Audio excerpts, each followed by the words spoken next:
जदि America Iran उपरे तैल कटकणा को कोहल करे तेबे भारत सस्ता मूल्य रे औषधित तैल पाई परिबो।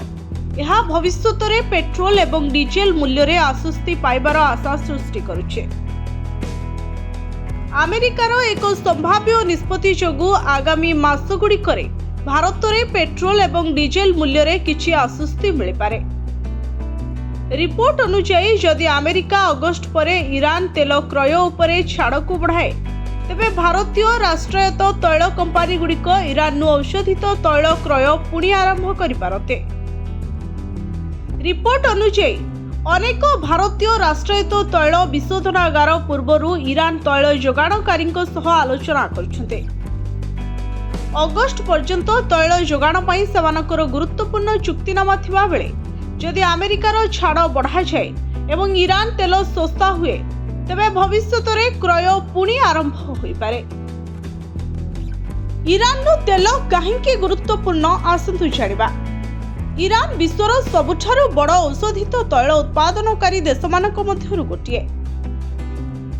भारत पूर्वरु ईरान बहु परिमाण रे तेल किनिथिला, तथापि अमेरिकार कटकणा लागू हेबा परे भारत समेत अनेक देश को ईरान तेल आमदानी ह्रास करने पड़ता।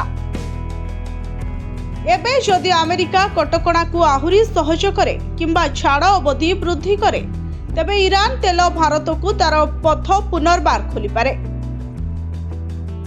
ईरान प्रायतः प्रतियोगितामूलक मूल्य रे एहार ग्राहक मानकु औषधित तैल जोगाई थाए।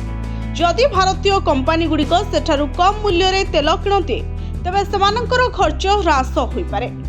यह भविष्यत में पेट्रोल एवं डीजेल मूल्य को मध्य प्रभावित करि पारे। तथापि इंधन मूल्य केवल औषधित तैल मूल्य उपरे निर्भर करे नहीं। टिकस, विशोधन खर्च, परिवहन एवं अंतर्जातीय बजार परिस्थिति मध्य एक गुरुत्वपूर्ण भूमिका ग्रहण करे।